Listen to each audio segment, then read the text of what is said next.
Wouldn't it be nice to have several thought leaders in your industry know and love your brand? Start a podcast. Invite your industry's thought leaders to be guests on your show and start reaping the benefits of having a network full of industry influencers. Learn more at sweetfishmedia.com.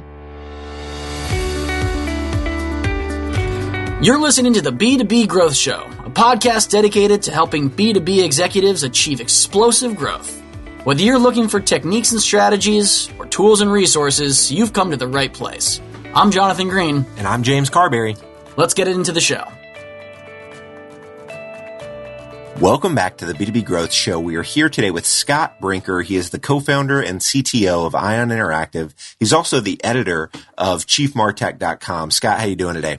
I'm good. How are you? I am fantastic, Scott. So I have seen your name all over the interwebs. I'm really excited to chat with you today. For those listening that maybe aren't familiar with your name or the work that you do, can you tell us a little bit about Ion Interactive as well as chiefmartech.com? Sure. So yeah, I do wear two hats. I'm the co-founder and chief technology officer at Ion Interactive, which is a SaaS platform for marketers to create interactive content, things like, quizzes, assessments, calculators, those sorts of things. And that's kind of my background is as a software entrepreneur in the marketing space. But then about 8-9 years ago, I started this blog, chiefmartech.com, really just out of my personal fascination with seeing this intermingling between the worlds of engineering and IT and software development and marketing. And this rise of this whole set of hybrid professionals out there. I call them marketing technologists that operate at that intersection. So, write the blog chiefmartech.com, and we now also run a conference, the MarTech conference, around that community too. Yeah, I just did a LinkedIn update asking people what their favorite marketing conferences were, and MarTech made it into the comment thread more than once. So you're clearly doing something right over there. So there's one piece of collateral that you put out, and I'm not sure if it's every year that you do it, but it's basically a giant infographic of all of the different marketing technology vendors. I think over 5,000 vendors on this graphic. Can you tell us a little bit about that? Yeah, I have been doing it almost every year. I skipped 1 year, 2013, but when I first started that graphic in 2011, I actually did it to make the case for why marketing organizations should hire technical people into their ranks. Because basically I collected all the different MarTech companies that I could find, put them all on one slide. At the time it was 150. The argument being made was, hey, listen, you're becoming dependent on a lot of different technologies to execute your marketing. Doesn't it maybe make sense to have someone in the pit crew, who really understands how the engine works? Yeah. And at the time, everyone's like, oh, my goodness, 150 marketing technology vendors. How will we ever keep track of them all?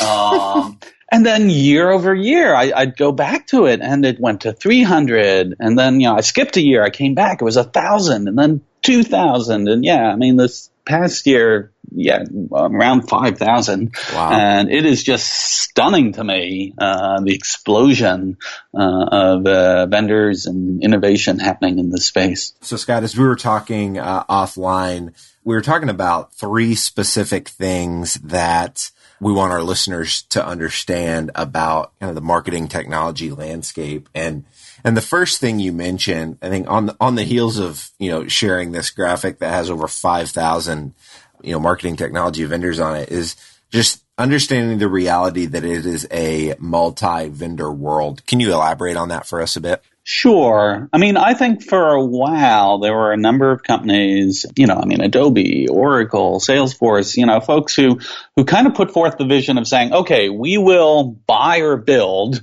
all of the pieces that you need as a marketer, and you just come to us and you buy one suite, and this will give you all the capabilities you need. And I think for a while, that vision at least felt plausible. There were a lot of reasons why people would have liked that to have been true.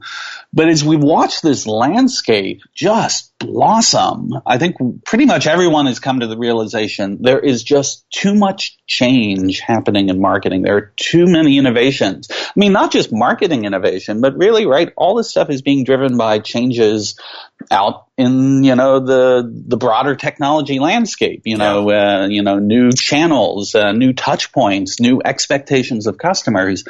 And it's just impossible for any one company to cover all of that and stay perfectly up to date with it. So I think what we've started to see is this recognition, okay, there's a way to balance these two things. I think a lot of marketers look to buy one of those major systems, or maybe even a couple of those major systems, to serve as the foundations of their marketing stack, right? We have a core CRM, or we have a, core marketing automation system. But then increasingly, with those foundational systems in place, we see marketers extending them and augmenting them with these more specialized tools. Like, all right, I use this for content marketing. I use this other thing for, doing influencer analysis. I use this other thing because I'm trying to, find the best way to identify segment clusters, predictive analytics on this. And, it's taken a little bit of time, but the truth is those foundational systems are getting better at supporting these third-party ecosystems, and the third-party developers are getting better at interfacing to these. And so I don't want to say it's a perfect world at the moment, but we do seem to be getting to a place where marketers can have these multi-vendor stacks and be really effective with them. Yeah. So with that in mind, and knowing that companies are going with these multi-vendor stacks,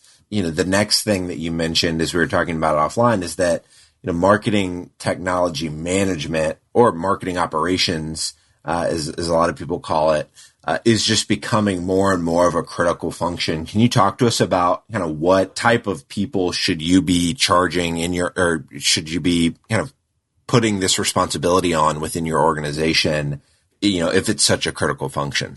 Yeah, I really do believe having a strong marketing operations and or marketing technology team is crucial to success in this environment.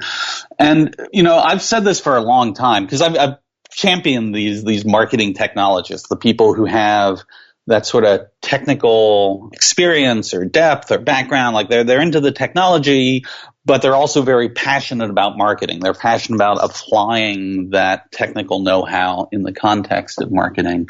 Well, I think these marketing technologists are a wonderful profession. I do not believe that everybody in marketing needs to be a marketing technologist. I don't think the CMO needs to be a technical person. I don't think everyone in marketing needs to be, technical. Yeah. Just like, quite frankly, the analogy I use is graphic design. I mean, good marketing tends to leverage, really talented graphic designers. But not everyone in marketing is a talented graphic designer, and that's fine. It's about, synthesizing a team, synthesizing an organization. And so for me, the purpose of getting a really good marketing operations, marketing technology team that has those marketing technologists is because that team is then really able to serve and support the rest of your organization that's frankly less concerned about the technology that makes this happen and more concerned about, how do we leverage that technology to do really great marketing? It makes perfect sense. And so to come to our last point, Scott, I want to talk about, this reality that technology doesn't do great marketing for you. Talk to us about this. Yeah, despite some of the recent claims of artificial intelligence in marketing, we aren't yet at the point where marketing automation means, hey, I plug in the system and it automatically does all my marketing for me. Isn't that cool? Yep. Which is good, right? This keeps us marketers employed. I have a lot of respect for the innovation that's happening in marketing technology, but I think one of the common fallacies that we see again and again is the promise gets made about what the technology can enable, the capabilities, it can give marketers. But collectively we tend to underestimate the amount of not technical work, but sort of marketing and strategic work around, okay, now that we've got that technical capability, how do we learn to really create compelling campaigns, customer experiences, leverage these sorts of data insights to make better strategic decisions about how we actually execute our business. That this sort of development of these new skills, this, I guess economists would call it organizational capital. The development of that is hard. It takes a lot of time and effort. And it's absolutely where we should, invest in that. That's how we reap the benefit out of this. But I guess my caution to people who are developing these capabilities for their company to just not underestimate the time and experience it's going to take to get really good at applying these in your marketing capabilities. That makes perfect sense, Scott. This has been extremely helpful. If there's somebody listening to this that wants to stay connected with you, learn more about your conference or your company or your blog, what's the best way for them to go about, staying connected with you? Sure. Well, I guess on Twitter, my handle is Chief MarTech, which is ChiefMartec. No H. Okay. A long story there. I'll spare you. And then also, if you want to go to that same name, chiefmartech.com, that's my blog. And there's ways to get in contact with me from there. Love it. Wonderful, Scott. Well, again, thank you so much for your time today. This has been fantastic. All right. Thank you very much. To ensure that you never miss an episode of the B2B Growth Show, subscribe to the show on iTunes or your favorite podcast player.